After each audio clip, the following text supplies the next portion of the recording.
Good morning, everyone. This is Sunny speaking about nutrition and ulcerative colitis and how to heal yourself naturally from not just ulcerative colitis, but all kinds of health problems. I am just waking up. It's early in the morning in California. Um, it is, let me see, March 6th, I believe, of 2026.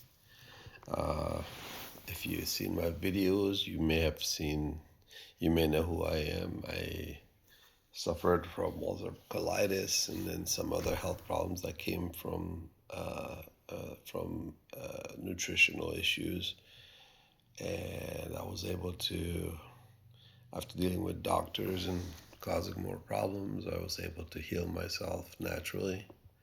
Um, Even though it's more of a remission, the most important thing is you reverse it. And if you're in remission, you're in great shape. So I'm here sitting on my chair where it's facing the sun so I can get some sun on my body. Uh, I had my shirt off so I can get it all over. But since now I'm talking, I can't be half naked talking here. um, so while I'm getting some sun, I'll be at 10-15 minutes of sun. Through my videos, I had a couple of comments people were asking, and it wasn't just one person, it was multiple people, so I thought I'd answer it. It'd be easier this way because there's so many people asking about it. So, the proper human nutrition. I've talked about that plenty. Um, yeah, the process of eating, how we eat, dictates our health, and it's controlled. It's the type of nutrition that our body is made to. We're meant to eat. We're designed for it. We are species specific, so a lion can live off grass and a cow can live off of meat. They're not designed to eat certain things. Sure, a lion can eat a little bit of grass or fruit here and there. Doesn't cause problems. And the same thing as a cow. Cow will get some insects, all kinds of stuff in his stomach because it's in his grass and it doesn't cause problems. But they cannot shift to another type of food permanently or long term because it will cause problems. So if he suddenly changed, whichever one changed their diet, say 50% meat, 50% grass, within a amount of months, maybe years, they'll have problems, health problems. So the question I was asked is, well, I mean, what is the proper human diet? Because there's so many different things that talked about what a proper human diet is. Um, and I think people got confused about it because there's only one proper human diet. The difference is you adjust your nutritional intake or the proper human diet based on your health condition. And there's a reason for that. And the main reason is that when your health is not in good shape, you need to be more strict on the proper human diet because the stricter you are, the better your body does with it and then gets a chance to heal so that you can have a regular proper human diet. So if you think of a proper human diet, I look at what we ate more than 20,000 years ago because 20,000 years ago we got introduced with grains. That was not a human diet. That was something that was created later in life. And then through time, through the years, more and more things are added, refined stuff, processed stuff. And especially for poor people, they didn't have the access to meat, which was not easy to get. It was usually meant for the king and the rich, and the poor had to suffer, and they lived off of rice and bread because it was cheap to grow, easy to get. And then more and more vegetables and more fruits because they were plentiful because it provided energy. The problem is, as especially in the last 100 years, it's been extremely damaging because it's taken to a new level. For example, before 100 years ago, even if you ate a just let's just say the food group. If you look at the food group where they split your meals into parts, and they say eat 20-30% meat, you eat 30-40% veggies and then fruits, and then maybe 30-40%, usually 40% carbohydrates. How did humans do with it? Well, they did okay with it. It wasn't the most efficient eating habit, but they did okay with it because there was nothing else added to the food. There's no unnecessary sugars, there's no unnecessary processing, there's no chemicals. Uh, the fertilizers were made naturally. The picking process, preparing process was natural. Everything was natural. So, um, and the sun. I mean, if you think of the sun right now, I'm getting sun. Most people now either don't get sun, or when they do, they apply um, these protective layers of sunscreen. So two problems with that: sunscreen is made of chemicals, so you're getting it absorbed to your skin. So that's not good for you. Second, you're meant to have sun. Now, unless you're on the sun maybe 10, 12 hours a day, you don't want to get too much sun. There are better ways to cover yourself up not to get sun. Wear very thin clothes that are breathable and long so that it's not 10, 12 hours of sun. But throughout the day, for example, I go outside for 10, 15 minutes at a time, maybe 6, 7, 8, 10 times in a day, and I get sun. Well, you don't get sunburn and you don't get cancer from that because you are not in the sun 12 hours a day. You're not burning your skin, you're not damaging your skin. You're actually loading up on vitamin D in 15-minute increments. It's good for you. And for example, you wake up, it starts your cycle of waking up. When you go to bed, it gets dark. It starts your cycle of sleep.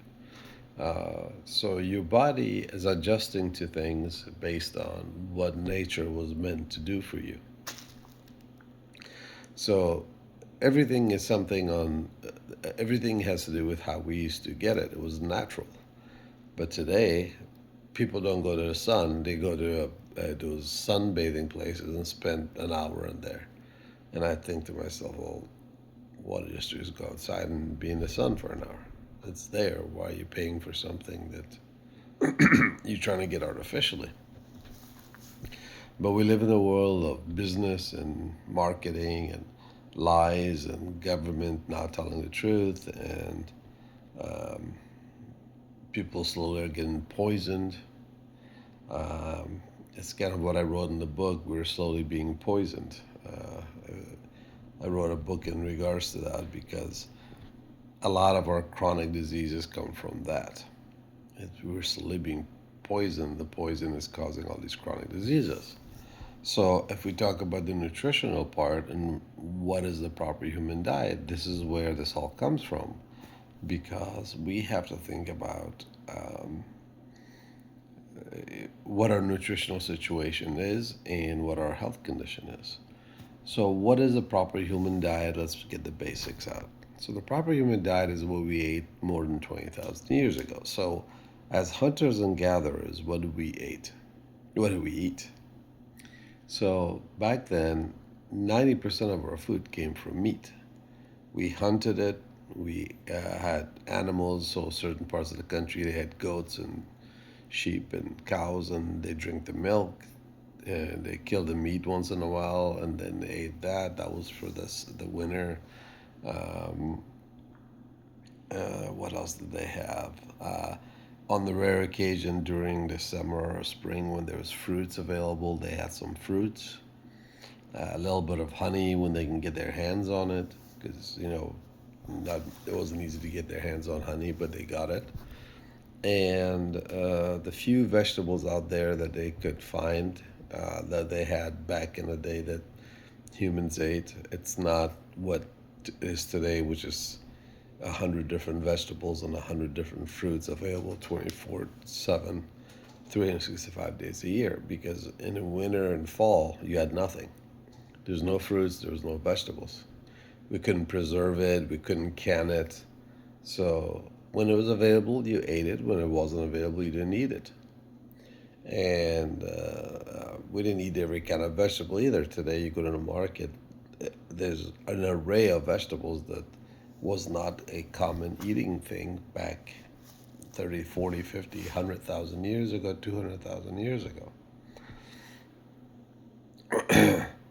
Now, I'm not criticizing vegetables badly because it does have nutrients, but it also has chemicals that, as a doctor I read about, says, he says plants are trying to kill you.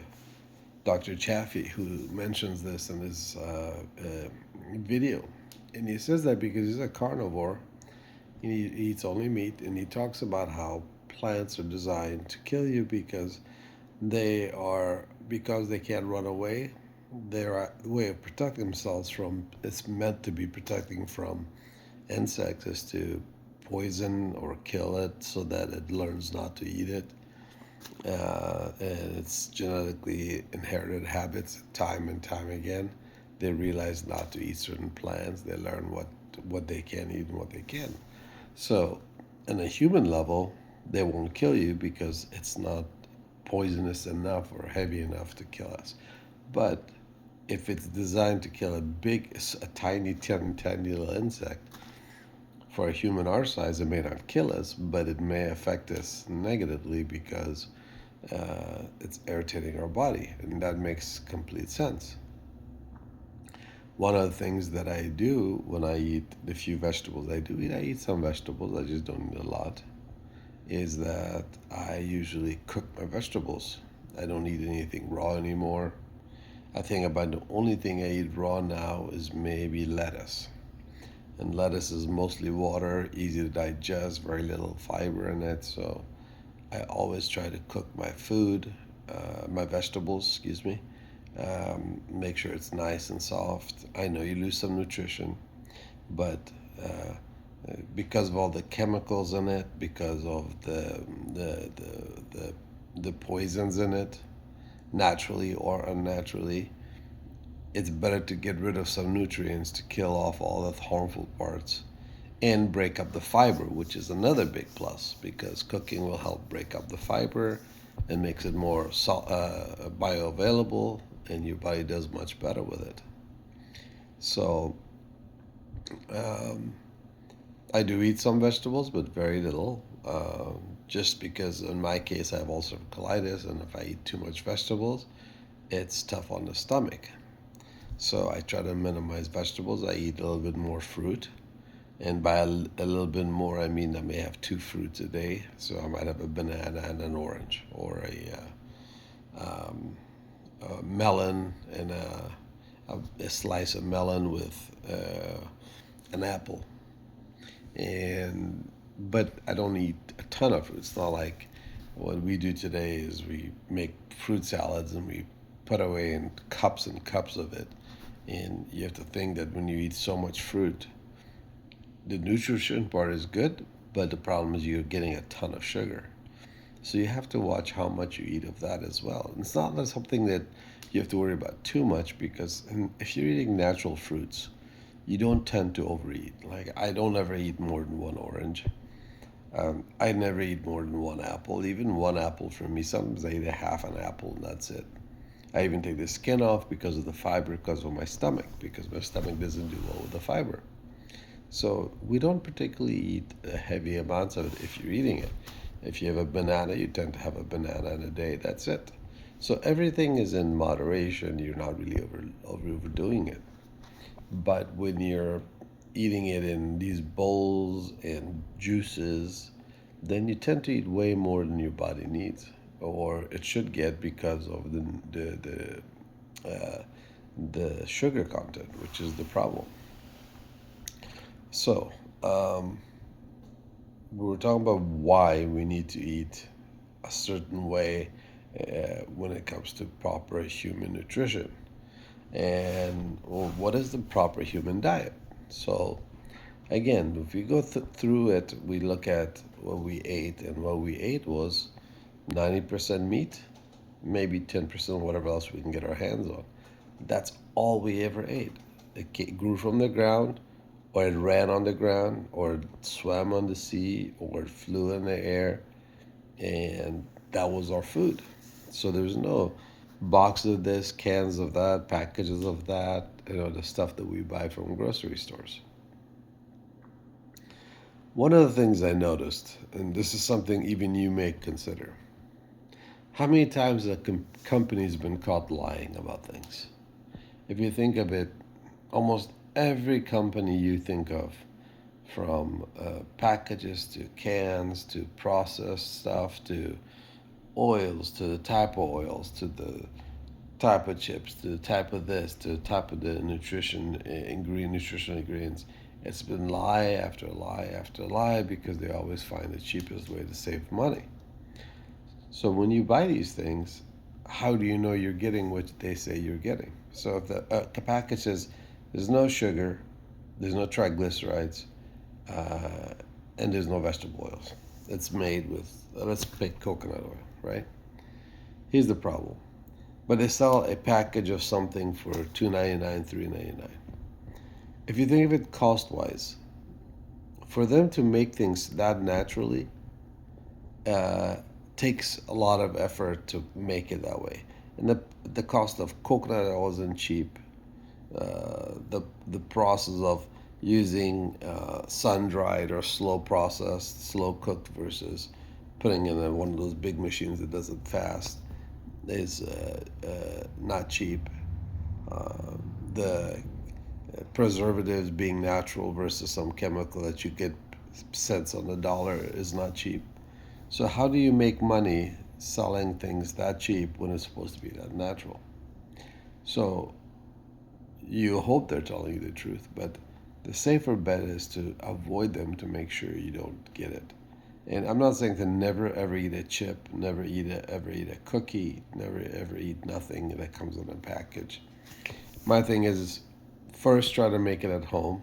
Make sure it's organic. Someone makes it, bakes it at a bakery, and you get it that day. You pick it up. That is organic. And if you can't do it and you can't find it, then maybe once a month you can pick up a bag of chips or a cookie from a company that says it's doing natural. Maybe you'll get half of it to be true. But outside of that, you want to stick to as natural as possible, what nature would provide from you. As I've always said from a doctor that talked about it, he said, if God made it, Catherine O'Neill, I think her name was. Is it Catherine O'Neill? Last name was O'Neill, but I forgot her first name. I'm sorry, I forgot her name. She said, if God made it, eat it. If man touched it, don't eat it. And it's true. You don't want anything that humans have turned into a profit, because profit means you got to find ways to save money, and usually it's at a cost of humans. So how do we know what the proper human diet is outside of just knowing eating meats, fruits, and vegetables, and limiting fruits and vegetables and maximizing meat? No grains, no other things outside of that. Sure, you can have a nuts here and there. Sure, you can get away with maybe a yogurt, because most of those could be allergic to the body, but you can have a little bit of it, you may be fine. But you'll have to test that through the process of elimination to find out if you are. But as I talk to all these videos, and you always notice, some of them are only eat meat. Some are eat or just eat meat and fruit, nothing else. Some include some vegetables. And for example, here I'm talking about a little bit of nuts or a little bit of um, dairy. Well, you could have that as a proper human nutrition, or proper human diet. So why is there such a variety, which everybody's asking me about, because people get confused as to what they are supposed to eat. So the thing you have to consider is, why are you picking one versus another?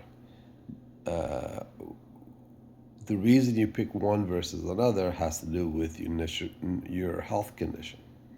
So let's do a quick breakdown. If you have zero health problems, you're super healthy, you work out, you really don't have a lot of extra weight, maybe a couple of pounds, you don't have any kind of chronic diseases that you know of, you don't have major issues, you just want to be healthy.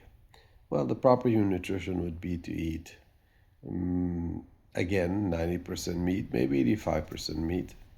That includes a good portion of fat with it.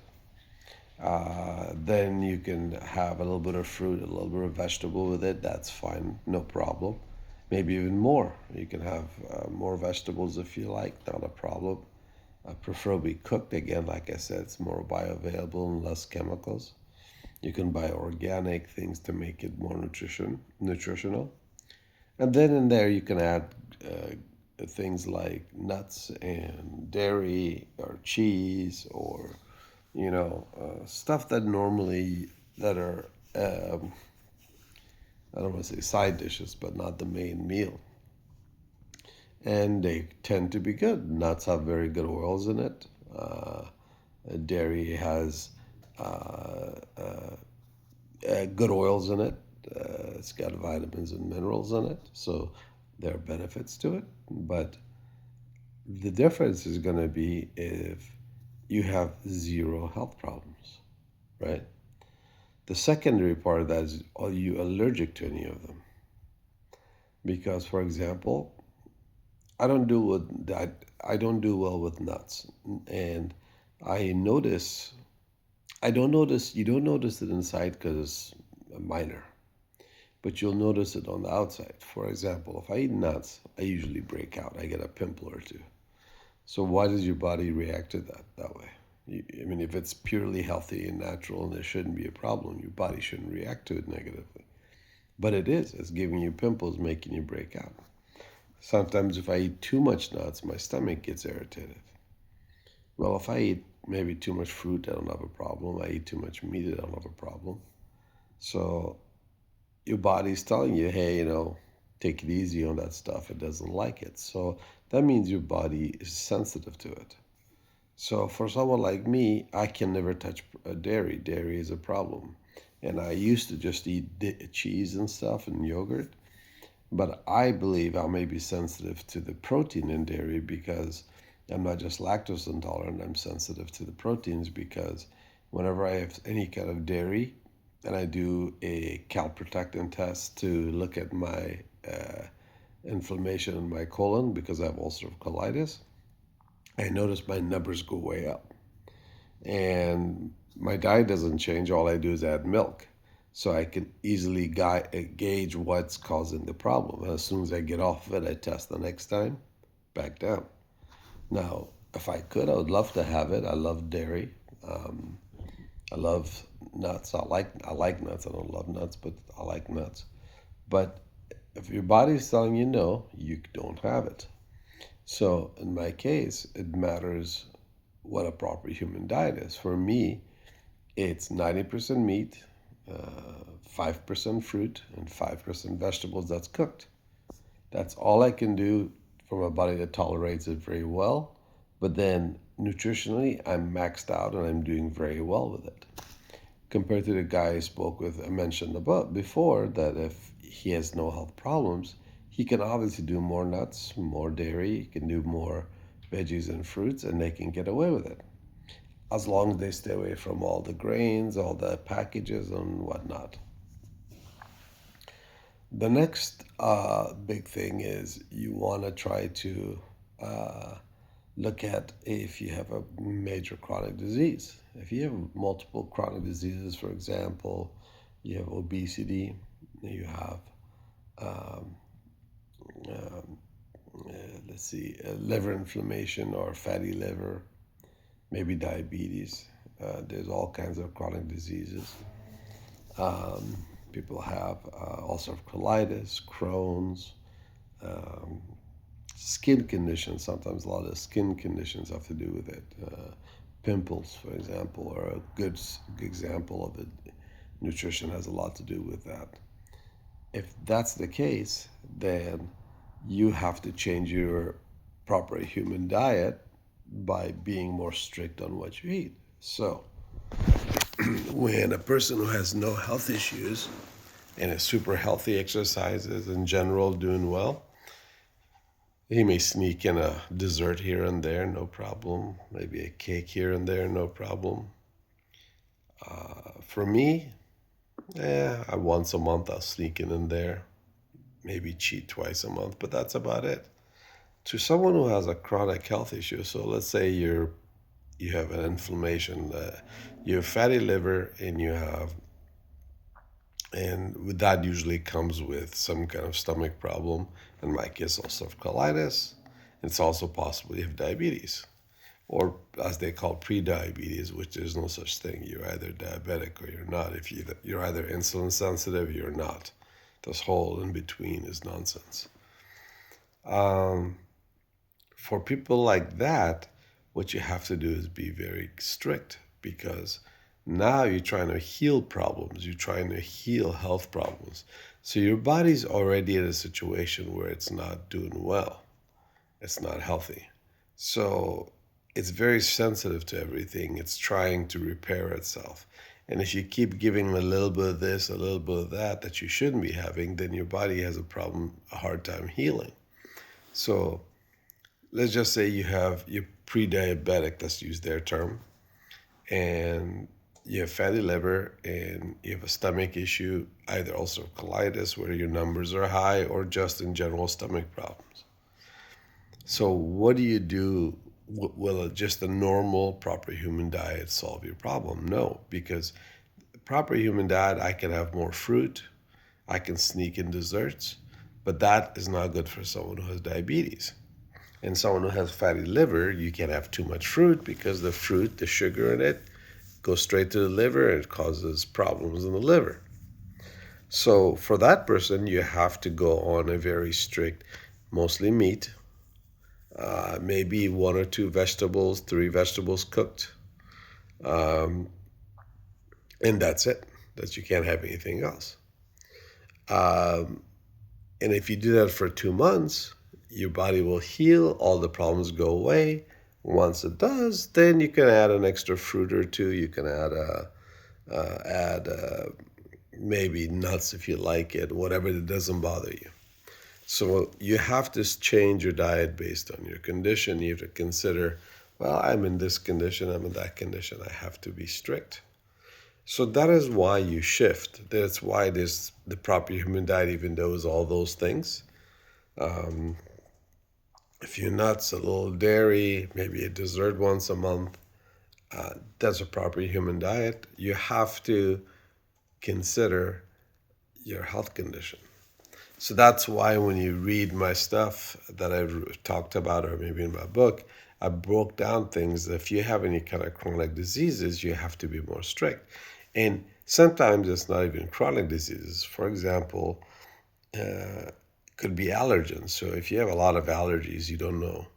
You have to get rid of everything, let your body heal, give it 2, 3 months, then start adding one food group at a time, see what you're sensitive to. So maybe you'll have to eat purely meat for 2 months, let your body heal, then add some fruit, and then see how you do. And if that's not a problem, then you add some cooked vegetables, and then you see how you do. And if that's not a problem, you add nuts, and then you see how you do. You test for inflammation in the body. You can do a test called AST, which looks at inflammation in the body. You could do a colon calprotectin test to see if there's inflammation in the colon. And then you'll usually have symptoms like fatigue, stomach discomfort, um, um, uncomfortable gas and bloating, things that will tell you, oh, this is not feeling great. And if it's doing that, even before you go to a doctor, you know something's not happy, because you're having symptoms you shouldn't have. It's not something where, it's normal, it's how it's supposed to be for people when you eat this or that. No, your body's trying to tell you, hey, you're gassy and bloated. Something's bugging it. So digestibility wise, something's bothering you. You have to go to the extreme, work your way out.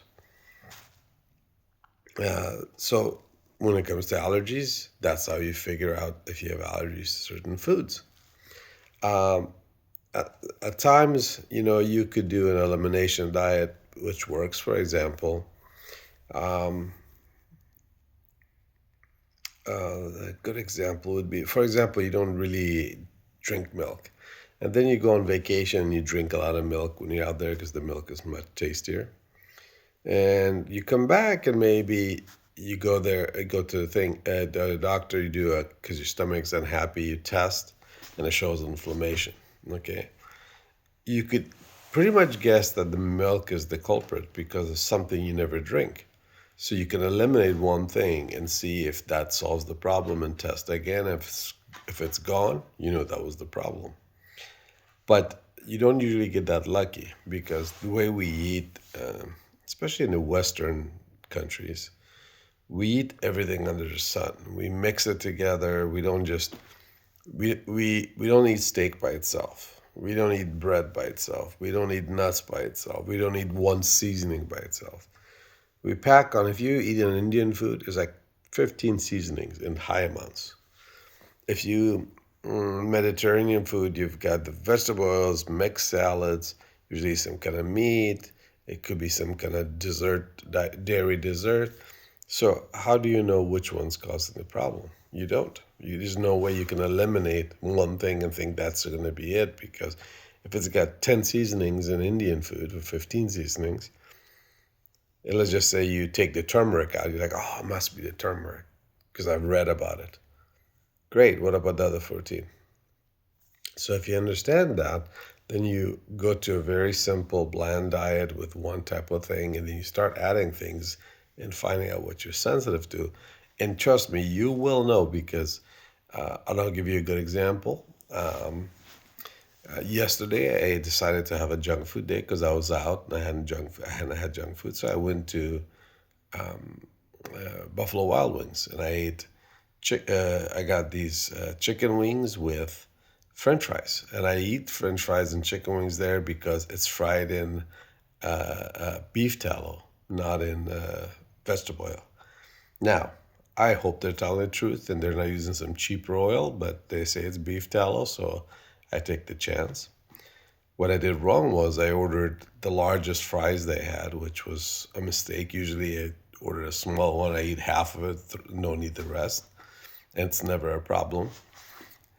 And then when I ordered the wings, they had a sale on the, not the regular wings, but it's, what do they call it? It's pieces of chicken that comes from the wing, supposedly. It's pieces of chicken, and it's not the one with the bones and everything in it. I said, okay, I'll get that. It was on sale, so they had a special going on. So I said, that works. Well, two things I did wrong. One, I forgot that the chicken they have is heavily breaded. So it's almost a 50-50 ratio. If you open it up, it's just as much bread as it is fried bread because they deep fry it. Then it is chicken. And the other part is the French fries. I ordered a large and it was way too big. That was definitely meant for two people, maybe three, actually. But I was super hungry. I went crazy and I ate a ton of fries and a ton of chicken that was breaded. In that moment, it was great because I missed tasting the stuff, the flavors. Oh, the rest of the day, that was about 2 o'clock, 3 o'clock. I ate that. I didn't have dinner because that thing just sat with me till 10, 11 o'clock at night. It just wasn't going away because I felt uncomfortable. I felt heavy. Stomach was, I drank tea to help kind of calm my stomach down. So my body told me, hey, what are you doing? That's not what you normally eat. That's too much stuff. Could be I overdid the French fries. It could be all the breading and the chicken. But still, it doesn't matter what it is. Your body will talk to you and tell you. Just like for some people who drink milk, they love the milk, but then an hour or two later, they feel gas and bloating. Their stomach's pushing out from the bloating, uh, and they're farting a storm. It could be other issues that pop up from it, diarrhea, for example. So you pay attention to how you react to the food. It tells you a lot. Like when I eat a piece of steak, I eat it by itself. I have zero problems. If I have a fruit, I have zero problems. If I have a cooked vegetable, I have zero problems. Um, but anything that outside of that I add, I notice certain problems. So this is how you distinguish between how the different areas of proper human diet. A proper human meal has to do with what you're allergic to, what you can tolerate, what you are sensitive to, what kind of chronic diseases you have. Now, if you were to say strictly what's a proper human diet, the most proper human diet would be, like I said, 90%, uh, oh, 90% protein, uh, 9% fruits and vegetables, and maybe 1% of nuts or dairy or something else you can get in there in the system. And that would be a great diet. And yes, you can tweak that a little bit, but that's roughly what it is. You could have 80% meat, 15% fruits and veggies, and 5% nuts and dairy and all that. And there's room to make that variety there. But that's all based on someone who has no health problems. Grains aren't part of it. Pastas, rice, breads, those aren't part of it. Packaged foods, things that come in things like that isn't part of it. So you have to really consider that when you're making what a proper human diet is. Then from there, you look at your health condition and then you start restricting things to find out why you're having problems. And the best way to do is to go on a carnivore diet, which is just meat diet, meat, eggs, fish, anything animal based, animal fats, and stick to that and let your body heal. And within 30 days to 60 days, you feel better, the chronic disease disappear, and then you start adding things to it. For example, a little bit of fruit you test, a little vegetable you test, a little bit of nuts you test, a little bit of dairy you test to see where you are and how you're doing. And so that is where you figure out what really is the proper human diet for you specific. There's one proper human diet, but then the variety is based on you and how your body tolerates things. And that becomes really important because we don't tolerate things the same. Not everybody tolerates things the same. For example, I'll give you a good example. I do very well with rice. I grew up on rice generations upon generations. There are people who do not do well with rice. And yet rice is the most easiest thing to digest for people who are Asian or came from Asia, and they do very well with it. Um, and no one's fat, but the rest of their diet is perfect. So they can get away with something like that. In Italy, you go there, rice is not their thing. It's bread and olive oil. So they do very well with that. Nobody's fat. They do great well with it. They're fine. But they're very strict in what they eat because the other things they eat is very healthy and there's very specific nutrition. If you watch them eat dessert, it's like this much. They don't overload. It's not anything they don't drink heavily. They don't do anything in heavy amounts. Where here, we do overdo everything.